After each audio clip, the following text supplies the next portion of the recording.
Selamat pagi teman-teman, saya undang kita semua untuk bangkit berdiri.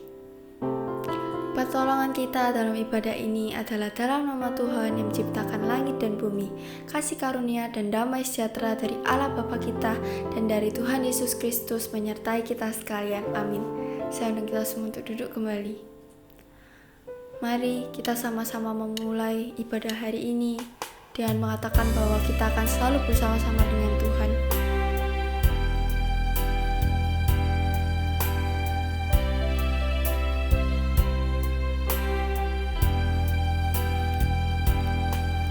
Engkau ada bersamaku di setiap musim hidupku. Tak pernah kau biarkan ku sendiri.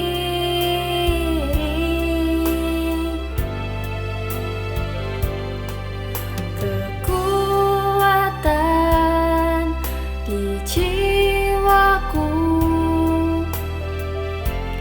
adalah bersamamu. Tak pernah ku ragukan kasih-Mu.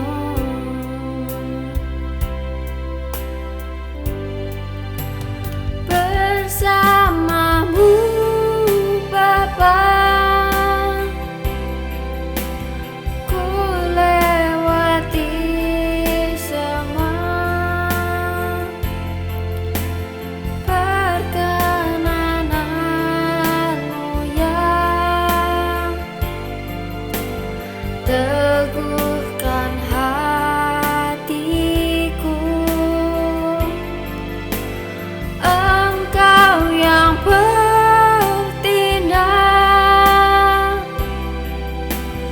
memberi pertolongan. Anugerah-Mu besar melimpah bagi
Mari kita berdoa. Bapa kami yang di surga, terima kasih ya Tuhan Yesus untuk kesempatan kami boleh beribadah kepada Engkau, memuji, meninggikan, dan menyembah Engkau ya Tuhan Yesus. Berkati setiap pujian dan firman Tuhan hari ini, kami boleh melakukan untuk kemuliaan nama Tuhan. Kami mau serahkan ibadah kami ini dari awal hingga akhir ya Bapa. Di dalam nama Tuhan Yesus kami sudah berdoa dan mengucap syukur. Amin. Saya undang kita semua untuk bangkit berdiri. Mari kita mau katakan kepada Tuhan bahwa nothing is impossible dalam hidup kita.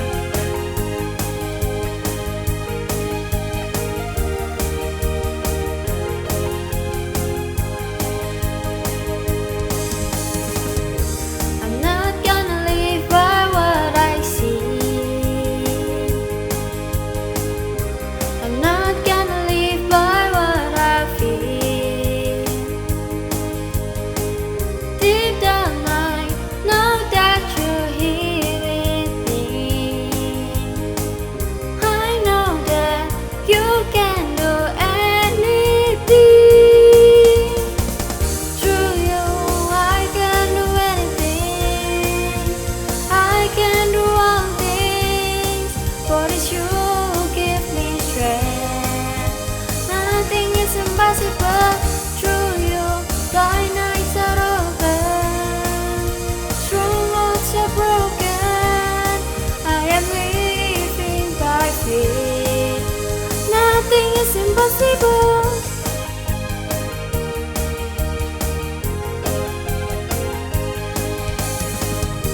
I'm not gonna live by what I see. I'm not gonna live by what I feel. Deep down I know that you're here with me. I know that you can do anything. Through you I can do anything. I can do all things. For it's you who give me strength. Nothing is impossible. Through you blind eyes are open. Strongholds are broken. I am living by faith. Nothing is impossible. I believe, I believe. I believe, I believe in you. I believe, I believe. I believe, I believe in you. Through you I can do anything. I can do all things. For it's you who give me strength. Nothing is impossible. Through you blind eyes are open. Strongholds are broken. I am living by faith. Nothing is impossible. I believe, I believe. I believe, I believe in you. I believe, I believe. I believe, I believe in you.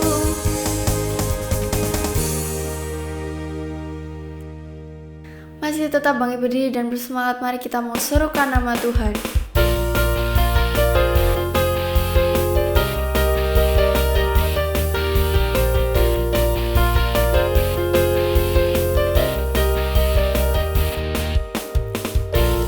Tuhanku maha besar, Tuhanku maha kuasa, Raja segala raja. Dia takkan tergoyahkan, Dia takkan terkalahkan. Dia hidup dan berkuasa. Serukan namanya, Yesus Tuhan Raja. Segala kuasa tunduk dalam namanya. Dia luar biasa, perkasa mulia. Yesus nama di atas segala nama.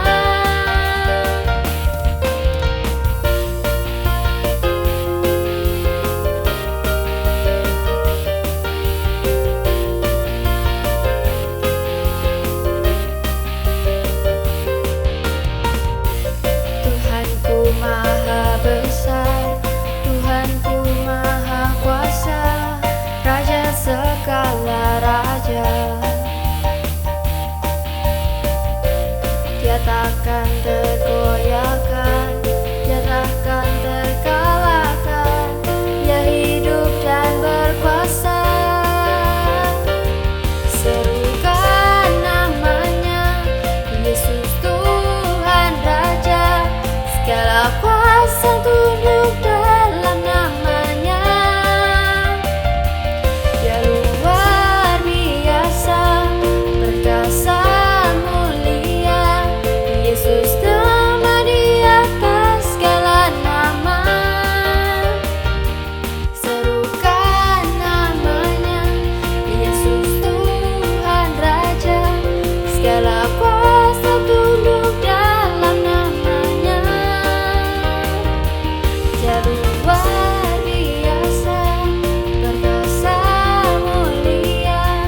Yesus nama di atas segala nama.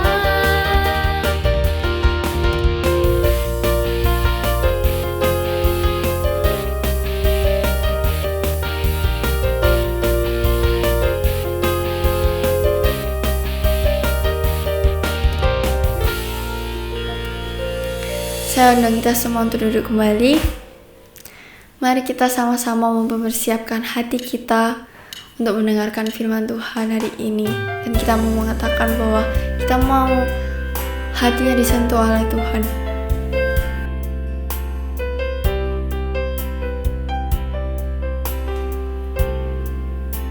Betapa aku mencintai segala yang telah terjadi. Tak pernah sendiri jalani hidup ini, selalu menyertai.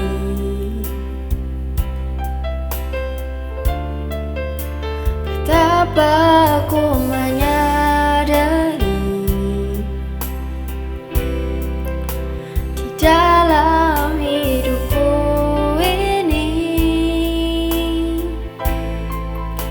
Kau selalu memberi rancangan terbaik oleh karena kasih.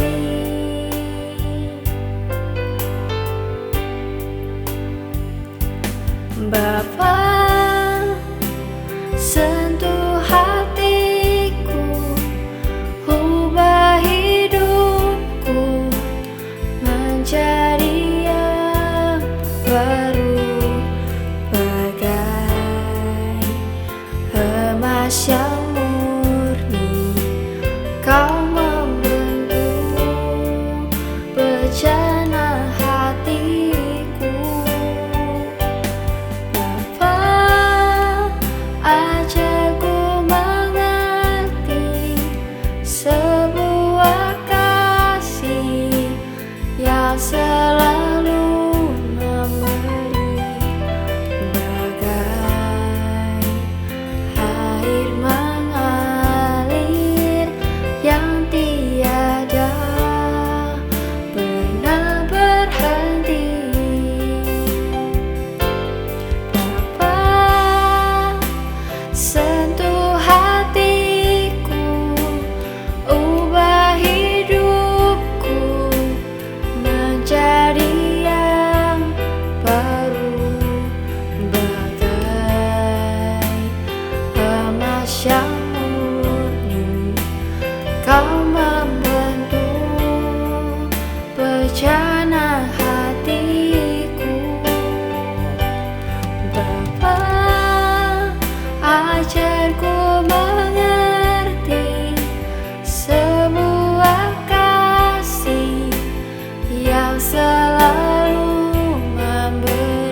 Shalom semua teman-teman, thank you buat kesempatannya aku bisa sharing bagian firman Tuhan ke kalian. Dan ini adalah satu bagian firman Tuhan yang cukup penting, bukan hanya untuk kalian dan bukan hanya untuk agenda khotbah mingguan di gereja kalian, tetapi ini juga adalah satu pengalaman pribadiku bersama dengan Tuhan, dan ini adalah topik yang aku gumulkan hampir di sepanjang hidup. Dan semoga dengan firman Tuhan hari ini, dan aku juga akan sharingkan pengalamanku, ini semua menolong kita untuk semakin tahu. Teman-teman akan semakin tahu seberapa berharganya kalian dan seberapa Tuhan pengen kalian terlibat di dalam rencana pekerjaan Tuhan yang besar. Tapi sebelum itu mari kita berdoa terlebih dahulu. Thank you Tuhan untuk setiap berkat, untuk setiap anugerah, setiap privilege yang Tuhan berikan buat kami. Dan kami mau mendalami semakin dalam lagi siapa diri kami di depan Tuhan, siapakah kami di tangan Tuhan. Dan dengan demikian kami semakin percaya diri di dalam hidup kami, nggak lagi insecure, dan juga kami tahu apa yang harus kami kerjakan di dalam hidup dan bagaimana memuliakan Tuhan. Inilah doa kami, hamba-Mu yang lemah ini biarlah Tuhan sendiri yang tolong dan urapi di dalam menyampaikan firman Tuhan. Demi nama anak-Mu Yesus Kristus kami berdoa dan bersyukur. Amin. Oke, kita akan baca dua bagian firman Tuhan. Efesus pasal yang kedua ayat yang 10, itu yang bagian yang pertama. Aku akan bacakan ke kita semua Efesus pasal yang kedua ayat yang ke-10. Kalian bisa ngikutin kalau misalnya ditampilkan ayatnya di sini atau dari Alkitab kalian masing-masing. Pasal 2 ayat yang ke-10. Karena kita ini buatan Allah diciptakan dalam Kristus Yesus untuk melakukan pekerjaan baik yang dipersiapkan Allah sebelumnya. Ia mau supaya kita hidup di dalamnya. Aku ulangi ya, karena kita ini semua buatan Allah diciptakan dalam Kristus Yesus untuk melakukan pekerjaan baik yang dipersiapkan Allah sebelumnya. Ia mau supaya kita hidup di dalamnya. Nah, bagian yang kedua dari firman Tuhan kita ke Perjanjian Lama, Mazmur pasal 127 ayat 1 sampai 5. Aku akan bacakan ayat 1 sampai 5. Jikalau Tuhan Mazmur 127 ayat 1 sampai 5. Jikalau bukan Tuhan yang membangun rumah, sia-sialah usaha orang yang membangunnya. Jikalau bukan Tuhan yang mengawal kota, sia-sialah pengawal yang berjaga-jaga. Sia-sialah kamu bangun pagi-pagi dan duduk-duduk sampai jauh malam, dan makan roti yang diperoleh dengan susah payah, sebab ia memberikannya kepada yang dicintainya dalam waktu tidur. Sesungguhnya anak lelaki adalah milik pusaka daripada Tuhan, dan buah kandungan Allah adalah suatu upah. Seperti anak-anak panah di tangan pahlawan, demikianlah anak-anak pada masa muda. Berbahagialah orang yang telah membuat penuh tabung panahnya dengan semuanya itu. Ia tidak akan mendapat malu apabila ia berbicara dengan musuh-musuh di pintu gerbang. Demikian jauh pembacaan firman kita. Teman-teman, balik ke yang aku bicarakan tadi ya, tentang kita penting untuk merasa berharga, merasa bahwa something ada di dalam kita dan Tuhan pengen banget kita terlibat di dalam pekerjaan Tuhan yang besar. Aku nggak tahu, kalian semua pasti punya pergumulan masing-masing. Mungkin dari antara kalian ada orang-orang, ada teman-teman yang dibully karena membuat sebuah karya atau ngerjain sesuatu. Sehingga ternyata ketika kita ngelakuin sesuatu, tujuannya awalnya baik, tapi di sekitar kita itu ada orang-orang yang komen, bisi-bisi, nggak encourage. Gitu. Malah yang ngebully, ngancurin gitu. Padahal kita udah baik-baik bercoba mengeluarkan keahlian kita untuk berkarya. Bahkan bukan cuma berkarya, tapi kita pengen ada dampaknya buat orang lain. Malah yang lain mencibir. Mungkin dari antara kalian ada orang yang punya cita-cita, punya angan-angan, punya ide kreatif, bikin startup mungkin pengennya, tapi orang tua kalian nggak terlalu dukung. Orang tua kalian nganggap kalian belajar dulu, kerja dulu beberapa tahun gitu. Nggak bisa, papi dulu itu nggak bisa. Terus ngerti, papi itu pengalaman. Pakai makan asam garam gitu. Mungkin kalian ngerasa diremehkan oleh orang tua, padahal kalian berharap orang tua lah yang mendukung kalian untuk menggapai cita-cita kalian. Nah ini kok orang tua kok nggak dukung, malah belokin, malah ngeremehin. Mungkin juga dari antara kalian ada orang-orang yang merasa gini, wah iya enak, orang temanku sana itu privilege-nya banyak, datang dari keluarga kaya, dia punya relasi juga banyak, network-nya juga banyak, sekolahnya di sekolah bonafit, uang saku tiap hari gede. Ya, gimana bisa berkembang? Aku nggak kayak gitu dapatnya dari orang tuaku. Jadi beda. Dia orang-orang privilege, makanya dia bisa gampang mencapai cita-citanya. Aku enggak. Aku mah apa? Gitu kan. Kita kadang-kadang merasa minder, tapi sambil minder kita ngejek orang lain yang punya kelebihan. Kenapa? Karena dia dikasih Tuhan privilege, sedangkan kita enggak. Dan bahkan bisa jadi kita tidak mau memuji pencapaiannya dia. Kenapa? Sekali lagi, karena dia punya privilege, aku enggak. Dan efek sebaliknya juga, kita mungkin nganggap dia lebih punya privilege, tapi kayaknya kita nggak ada sesuatu di dalam diri kita. Kayaknya di dalam diri kita biasa-biasa aja. Aku kayaknya nggak berdampak amat. Ke teman-temanku juga nggak ada yang say thank you sama apa yang aku lakukan. Ya, aku ada nggak ada juga nggak penting kayaknya. Mungkin ada yang memikir kayak gitu dari antara kalian. Mungkin ada juga yang malah boro-boro dibully, boro-boro ditekan atau nggak didukung orang tua. Boro-boro merasa kalah saing dengan orang lain yang udah punya privilege. Dari antara kalian mungkin ada juga orang-orang yang bingung malahan mau ngapain. Bingung akan menggapai cita-cita seperti apa. Karena nggak ngerti. Di gereja khotbahnya ngomongin panggilan, kelebihan, panggilan. Talenta itu khotbah yang sering diulang-ulang talenta. Terus mikir, talentaku apa emangnya? Bingung, ya kan? Nah, kalau bingung, ya makin nggak ngerti deh. Kira-kira harus ngapain? Kalau disuruh memuliakan Tuhan, mengerjakan panggilan Tuhan, harus ngapain? Nggak ngerti, aku aja bingung talentaku apa. Nah, teman-teman, perasaan dari kalian itu banyak macam-macam. Tetapi percakapan, pembahasan hari ini itu akan membahas itu semua. Dan teks yang kita baca tadi juga akan membuat kita membuka mata. Oh iya, kenapa aku harus punya perasaan seperti itu ya? Padahal kan titik. Nah, padahal kan itu apa? Nah, ini kita dalemin, oke? Ayat yang pertama, Efesus pasal 4 ayat 10, dia bilang begini, Efesus pasal 4 ayat 10 kan tadi ngomongin tentang, konteksnya itu adalah hidup dalam iman. Teman-teman paling terkenal pasti Efesus pasal 2 ayat 8 dan 9 kan. Itu tentang iman, anugerah Allah, dan seterusnya. Tapi ayat 10 jarang dibaca. Ayat 10 ini bagus karena kita ini buatan Allah, diciptakan dalam Yesus Kristus untuk melakukan pekerjaan baik yang dipersiapkan Allah sebelumnya. Ia mau supaya kita hidup di dalamnya. Teman-teman, dari ayat ini sadarilah bahwa kalian adalah ciptaan Allah. Ada dua fakta yang berusaha dipertahankan oleh orang-orang di dunia ini. Yang pertama adalah bahwa manusia itu pada dasarnya baik, pada dasarnya berharga, pada dasarnya penting. Kenyataannya enggak. Kenapa? Karena banyak kok kerusakan, banyak dosa yang dilakukan oleh manusia. Tapi ada satu lagi fakta yang berusaha dipertahankan oleh orang, yaitu apa? Aku buruk. Aku punya masa lalu buruk. Teman-teman, buat teman-teman yang punya masa lalu buruk, mungkin sampai sekarang ngerasa, aku nggak ada apa-apanya. Aku memang segini parahnya. Nah, teman-teman, dua fakta itu nggak boleh kita pegang. Kenapa?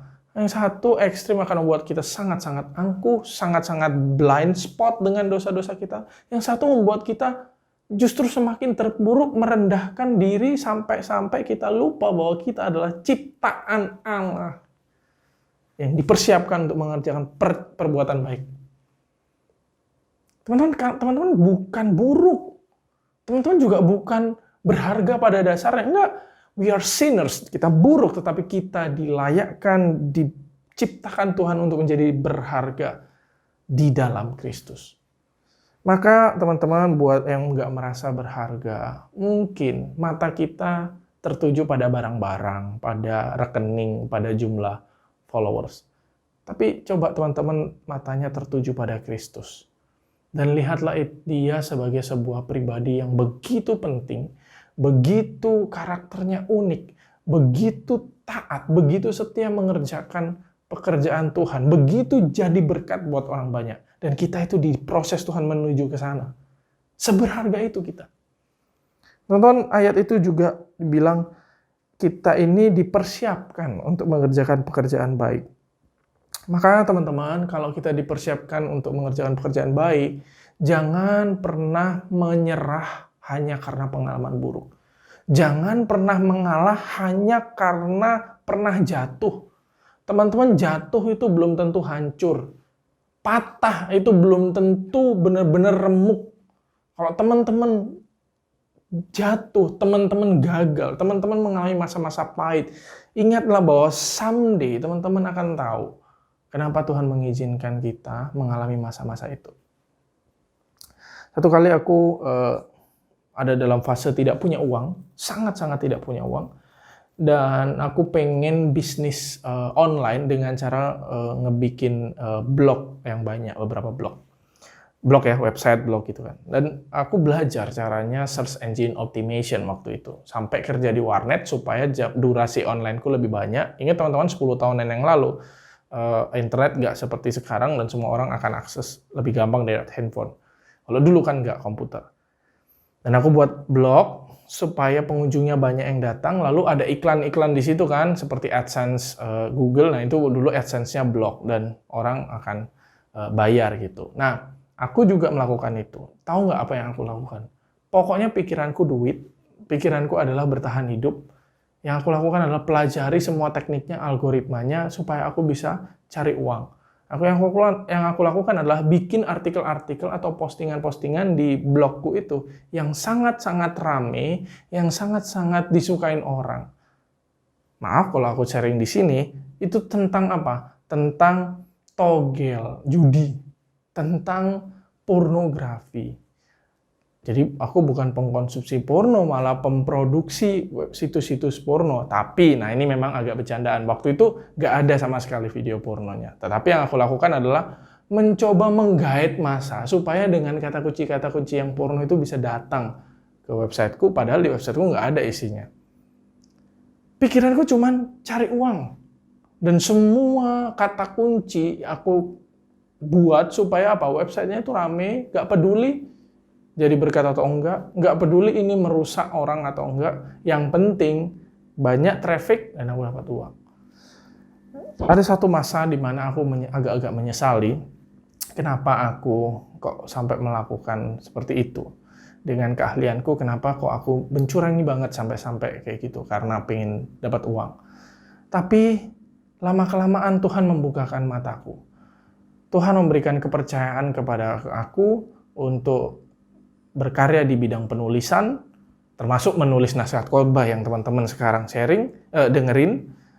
Dan Tuhan percayakan aku juga untuk mengerjakan beberapa pelayanan digital, termasuk sekarang melayani di GKI Emmaus Surabaya, juga mengerjakan pelayanan di digital gereja. Itu dari mana? Dari masa-masa kelam.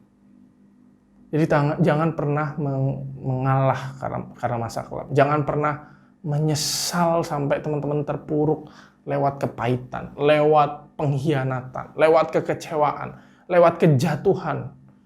Karena Tuhan tetap bekerja di dalamnya untuk kita siap mengerjakan pekerjaan baik yang dipersiapkan Allah sebelumnya. Nah, bagian yang berikutnya, yang kedua, ayat yang kita baca tadi, kalau kita sudah tahu bahwa kita ini adalah sesuatu, something yang berharga yang disiapin Tuhan untuk ngerjain pekerjaan baik. Nah, kira-kira attitude seperti apa atau cara pikir seperti apa yang kita bisa pegang ketika kita sudah tahu nih, oke, udah tahu, terus habis ini apa? So what? Gitu. Kan harus ada hal yang lebih konkret lagi, lebih nyata lagi cara berpikirnya. Oke. Mazmur 127 ayat yang kita baca tadi itu bicara tentang Salomo. Teman-teman tahu Salomo? Salomo adalah seorang yang pintar, bijaksana, sukses membangun bait Allah, dikagumi oleh rakyatnya. Di masa tuanya dia menulis bagian ini. Untuk apa menulis bagian ini? Untuk mengenang betapa anak-anak muda itu berharga, itu potensial sekali. Sama seperti dulu saya muda, potensial sekali. Dan saya melihat banyak orang muda, potensial sekali. Nah teman-teman, menariknya adalah ilustrasi anak-anak muda di sini dipakai di ayat 4 seperti anak-anak panah di tangan pahlawan. Demikianlah anak-anak pada masa muda. Teman-teman merasa muda nggak? Aku sih agak-agak merasa muda ya, walaupun usiaku sudah hampir menjelang kepala 3, tapi kayaknya agak-agak muda. Nah, anak muda itu seperti anak panah di tangan pahlawan. Teman-teman adalah anak panah di tangan pahlawan. Nah, kalau anak panah di tangan pahlawan, apa maksudnya? Ada dua teman-teman yang harus kalian catat. Yang pertama, Kalau kita adalah anak panah di tangan pahlawan, ingat ya, zaman dahulu itu pahlawan-pahlawan senjatanya bukan meriam, bukan rudal, bukan nuklir, bukan bio atau chemical war gitu kan, bukan. Tapi zaman dulu ya paling yang panah, lempar batu, kuda dan lain-lain. Dan memang pahlawan-pahlawan yang memegang panah itu pahlawan-pahlawan pilihan. Mereka adalah orang-orang yang memang dilatih untuk perang sehingga bisa mengarahkan panah itu ke tempat yang tepat sesuai dengan sasaran. Nah, kalau kita adalah anak panah di tangan pahlawan, maka akan ada dua ya, aku bilang tadi ya. Yang pertama, jangan sok-sok pengen jadi ketapel. Teman-teman, kalau teman-teman adalah anak panah di tangan pahlawan, kalau teman-teman adalah anak panah yang tajam, yang lurus, jangan pengen banget jadi ketapel. Loh, ketapel kan enak. Bisa ini jatuhin mangga. Panah susah loh ngarahinnya. Enak pasti mancep. Atau teman-teman mungkin ada yang kepengen jadi pistol. Teman-teman ada yang kepengen jadi water cannon. Teman-teman ada yang kepengen jadi apapun lah, senjata-senjata yang lain, tapi bukan anak panah. Loh, kalau Tuhan pengen kita jadi anak panah dan Tuhan persiapkan kita jadi anak panah, jangan gampang ngelirik kanan kiri. Loh, kok dia begini, kok dia begini. Akhirnya kita nggak jadi diri sendiri. Akhirnya kita kepengen ngikut orang lain. Akhirnya kita kepengen ketika berkarya tidak mengeluarkan potensi yang ada dalam diri kita sendiri, padahal kita diciptakan sebagai anak panah, tapi malah kita kepengen jadi yang lain, misalnya tongkat baseball kayak atau pistol atau apa, padahal diciptakan dengan tujuan yang berbeda. Teman-teman, mobil sport nggak usah sok-sok ngeluh, sok-sok nyesel. Kenapa sih kok aku nggak bisa ngangkut barang-barang yang besar seperti mobil 4WD? Ya mobil 4WD teman-teman itu memang buat ke gunung, buat ngangkat mobil-mobil besar, buat ngangkat batu-batu besar. Ya ngapain Ferrari itu naik ke gunung? Ferrari itu ya di jalanan lurus, gak ada polisi dulu, kenceng balapan itu Ferrari. Berapa banyak dari kita di zaman sekarang yang gampang sekali ngelihat medsos teman-teman kita, dan kayaknya kalau kita nggak ikut apa yang dia lakukan, kita nggak beli apa yang dia pakai, kita nggak beli apa yang selebgram yang kita kagumi pakai, kita nggak ngepost yang sama, itu kayak merasa kurang. Sampai-sampai kita lupa, kita punya potensi dalam diri kita sendiri, dan potensi itu butuh dikeluarkan, dan itu adalah anak panah kita. Bukan ketapel, bukan water cannon, bukan semprot api, dan lain-lain. Teman-teman, maka kalau teman-teman adalah anak Tuhan yang dipersiapkan secara unik untuk ngerjain pekerjaan Tuhan, jangan berusaha jadi orang lain. Jadilah diri sendiri. Gimana caranya jadilah diri sendiri? Gali potensi yang ada pada dirimu. Yang kedua, kalau kita adalah anak panah di tangan pahlawan, jadi nggak terlalu masalah kualitas panahnya kayak gimana. Yang penting adalah kita ada di tangan siapa. Teman-teman mungkin punya bakat, teman-teman merasa punya pencapaian, teman-teman merasa dipuji oleh kanan kiri, diberikan tanggung jawab yang wow.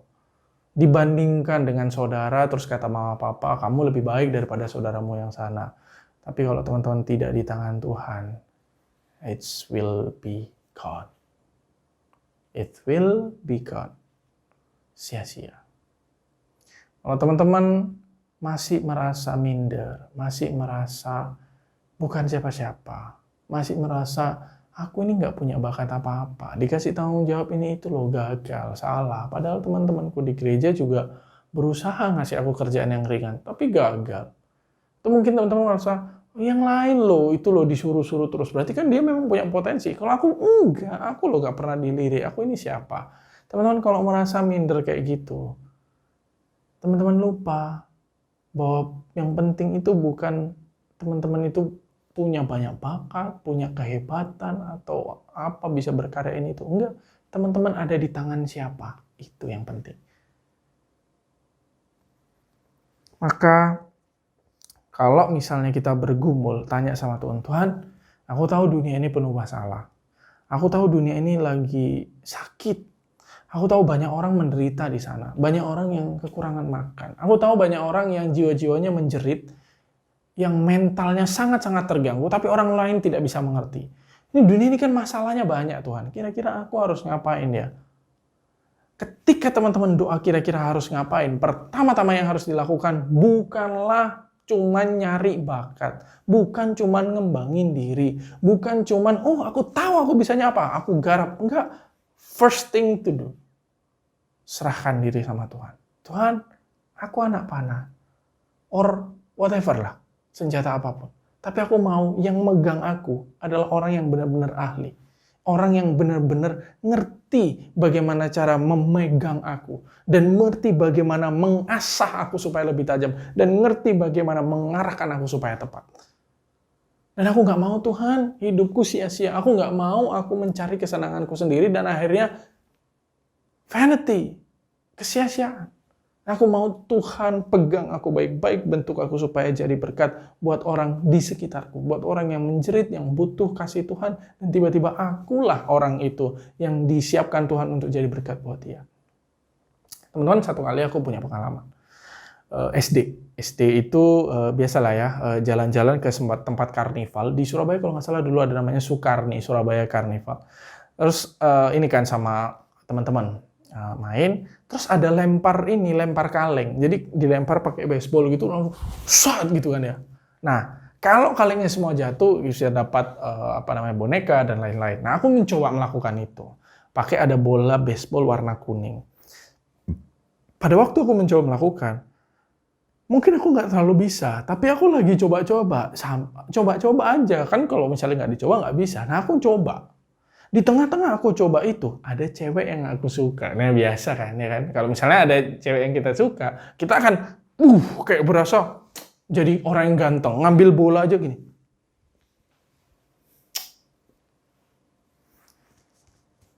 SD kelas 2 itu punya. Kayaknya gayanya keren. Pas misalnya, padahal nggak kena sama sekali. Aku pengen menunjukkan ke cewek yang aku suka itu. Aku impress dia. Nah, terus tapi pada waktu aku nyoba, kan itu kesempatannya 2 atau 3 kali gitu ya. Pas nyoba, ada teman yang bilang di belakang, gak iso. Alah, nggak bisa gitu. Jadi aku makin ke distract, nggak bisa konsentrasi.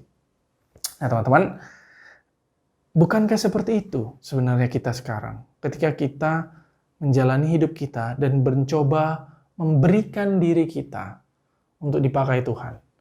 Kadang-kadang kita perlu nyoba ini itu. Nyoba bola yang, kalau aku tadi konteksnya nyoba bola mana ya yang cocok yang bisa jatuh ya, sampai bingung. Mungkin teman-teman perlu melakukan itu. Nyoba-nyoba. Bingung strategi yang tepat kayak gimana. Mungkin juga teman-teman pernah mengalami kayak gitu. Ketika melakukan sesuatu bukan hanya demi tujuan itu sendiri, tapi ke distract nih sama sesuatu, sama orang yang di luar sana yang kita pengen buat mereka itu terpukau sama kita. Kita pengen kita itu dapat exposure lebih banyak daripada orang lain. Kita pengen membuktikan diri kepada orang-orang yang dulu ngebully kita. Itu distraksi. Atau ketika kita ngelakuin sesuatu, kayak aku waktu itu ada suara yang bilang nggak bisa. Akhirnya apa? Itu melemahkan kita, mengganggu, ngedistract kita. Teman-teman, apapun yang kalian alami, pergumulan seperti apa yang kalian sedang alami di dalam masa-masa muda mencari talenta yang bisa diberikan untuk masyarakat lebih luas. Aku tahu itu melelahkan. Aku tahu akan ada sakit hati karena orang yang mencibir. Aku tahu mungkin teman-teman akan ke-distract karena kepingin banget membuat orang lain memuji. Dan itu akan mengganggu justru proses mengerjakan pekerjaan Tuhan. Tapi aku mau ingetin satu hal. Teman-teman, ini adalah sesuatu yang berharga, yang dipersiapkan Allah sebelumnya. Dan semua potensi itu gak akan pernah keluar berbunga hasilnya harum kalau gak Tuhan sendiri yang pegang. Dan teman-teman, hari ini kalau kalian masih bingung, mau melayani Tuhan dalam bentuk apa, mau jadi berkat buat dunia dalam bentuk apa, mau hidup kita merasa lebih berguna dan lebih meaningful, pertama-tama datang sama Tuhan dan bilang, Tuhan, ini aku, pegang tanganku, karena yang penting adalah siapa yang megang aku, bukan seberapa keras aku berusaha. Dan percayalah, suatu saat akan ada satu hal yang indah yang kita bisa lihat, yang kita bisa syukuri, karena kita sudah mengerjakan dan menyerahkan seluruh hidup kita buat Tuhan. Terakhir, sebagai praktis, teman-teman bisa tanya 3 hal ini ketika teman-teman sedang bergumul, kira-kira aku harus ngejar cita-cita seperti apa? Ada 3C. 3C ini adalah indikator atau ciri-ciri kita itu sudah menemukan panggilan Tuhan atau enggak gitu ya. Yang pertama adalah concern, concern atau kegelisahan. Teman-teman harus tanya, cari gali apa yang paling menggelisahkan kalian, apa yang paling membuat kalian sedih walaupun itu bukan terjadi pada kalian. Mungkin orang yang nggak didengarkan, mungkin orang yang punya kesehatan mental yang terganggu, mungkin orang yang tidak bisa afford pendidikan dan makanan yang lebih atau yang hebat seperti kalian, yang enak seperti kalian, orang-orang yang sakit di masa-masa seperti ini, banyak orang krisis, orang-orang yang kemakan hoax, mungkin itu kegelisahan kalian. Nah, dari kegelisahan itulah bisa jadi Tuhan mengajak kita, kegelisahan itu kan masalah kan ya. Nah, dari kegelisahan itu Tuhan mengajak kita, ini loh duniaku yang aku kasih, ini loh masalahnya. Mau nggak terlibat sama aku ngerjain masalah ini? Yang kedua, yang kedua adalah capacity. Tanya, kapasitas kalian apa? Bakat dari lahir itu kapasitas. Sesuatu yang bisa dikembangkan lewat les, sekolah, itu kapasitas. Makanya kalau sekolah baik-baik. Kalau kuliah baik-baik. Sungguh-sungguh. Jangan buang-buang waktu. Kenapa? Karena itu adalah peningkatan kapasitas. Yang ketiga adalah community. Apa itu community? Adalah orang-orang sekitar kita yang memberikan tanggung jawab. Maka tanyalah, kalau yang pertama tadi tanya, kegelisahanku apa ya? Kalau yang kapasitas tanya, kapasitasku apa ya? Sekarang yang ketiga tanya, kira-kira tanggung jawab yang diberikan orang kepadaku apa ya? Nah, kadang-kadang mungkin teman-teman nggak ngerti kapasitas kalian apa. Teman-teman nggak ngerti concern atau kegelisahan kalian apa. Tapi teman-teman tahu satu hal, orang di sekitarku sedang mempercayakan ke aku sesuatu. Kerjakan dengan sungguh-sungguh. Suatu saat kalian akan semakin dibukakan mata kalian oleh Tuhan tentang kalian harus jadi berkat seperti apa. Kalian adalah anak panah di tangan pahlawan. Dan jangan pernah takut untuk menantang dunia. Karena ada pemilik dunia yang pegang kalian. Mari kita berdoa. Tuhan, terima kasih kalau kami walaupun masih muda, Tuhan berikan kami banyak hal, perlengkapan, dan juga pengertian, kebijaksanaan. Dan Tuhan, kami bersyukur Tuhan juga mengizinkan kami mengikuti sesi pemberitaan firman Tuhan pada hari ini. Biarlah Tuhan pimpin anak-anak-Mu supaya menjadi berkat buat orang lain, supaya bisa menemukan panggilannya, supaya bisa menemukan di mana mereka bisa lebih efektif melayani Tuhan dan mengerjakan dunia yang Tuhan kasihi ini. Biarlah Tuhan hiburkan mereka yang masih minder, hiburkan mereka yang dikecewakan, hiburkan mereka yang dikhianati, hiburkan mereka yang lonely, yang gak punya teman, hiburkan mereka yang haus akan exposure likes Instagram, menyesal tetapi tidak pernah lepas. Hiburkanlah mereka Tuhan, dan setelah itu pimpin mereka supaya bisa menemukan diri yang indah dan rela dibentuk seperti anak panah yang semakin hari semakin tajam mengerjakan panggilan Tuhan. Inilah doa kami Tuhan. Demi nama anak-Mu Yesus Kristus kami berdoa dan bersyukur. Amin. Untuk meresponi firman Tuhan hari ini, mari kita mau mengatakan bahwa kita mau hatinya disentuh oleh Tuhan untuk boleh selalu taat kepada Tuhan.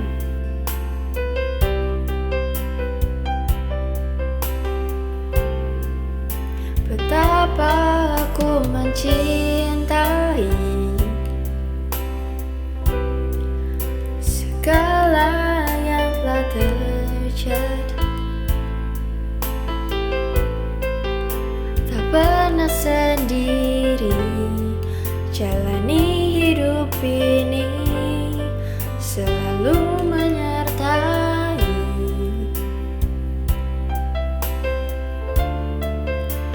Betapa aku menyadari di dalam hidupku ini, Kau selalu memberi rancangan terbaik. Oleh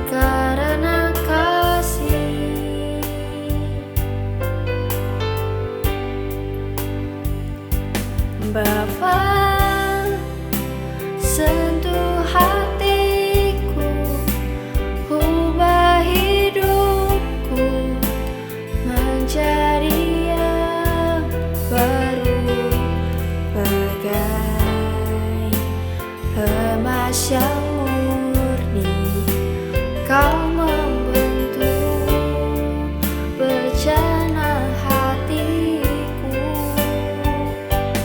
Bapa, ajarku mengerti sebuah kasih yang selalu memberi, bagai air mengalir yang tiada pernah berhenti. Bapa, sentuh hatiku, ubah hidupku menjadi yang baru, bagai emas yang murni, Kau membentuk bejana hatiku. Bapa, ajarku mengerti sebuah kasih yang selalu memberi, bagai air mengalir yang tiada pernah berhenti, bagai air mengalir yang tiada pernah berhenti, bagai air mengalir yang tiada pernah berhenti.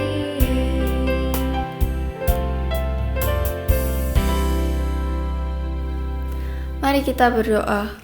Tuhan Yesus, kami sungguh rindu berdoa untuk pemulihan kondisi COVID di Indonesia saat-saat ini ya Bapa. Kiranya Tuhan Yesus yang berkuasa menyembuhkan, memulihkan kondisi pandemi yang berat saat ini.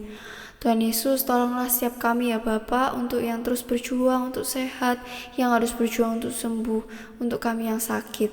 Pulihkanlah kami ya Bapa. Tuhan Yesus, berikanlah juga setiap kami kesehatan dan kekuatan selalu di tengah situasi pandemi saat ini. Dan tolonglah untuk setiap papa dan mama kami yang harus terus berjuang untuk bergumul dalam pekerjaan sehari-hari.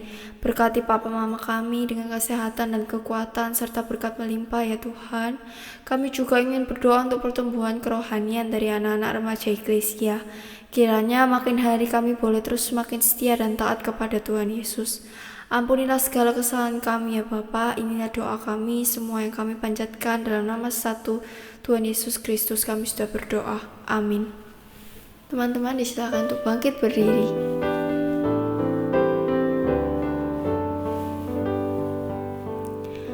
Puji Allah Bapa Putra, puji Allah Roh Kudus, ketiganya yang esa, pohon selamat sumber berkat.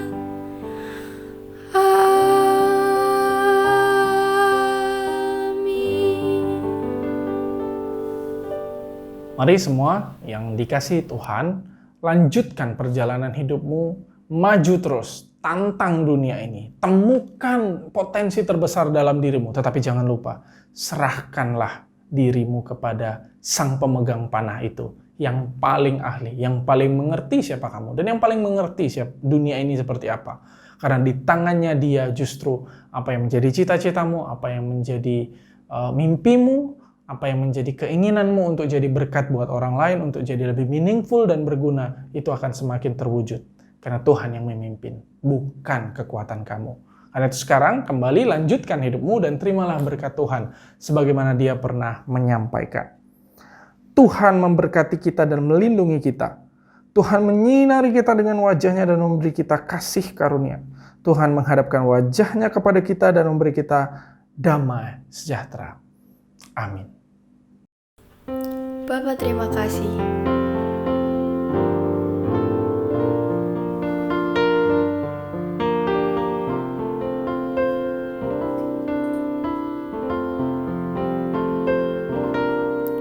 Bapa, terima kasih. Bapa, terima kasih. Bapa di dalam surga, puji, terima kasih. Amin. Selamat hari Minggu teman-teman. Saat teduh, Tuhan Yesus memberkati.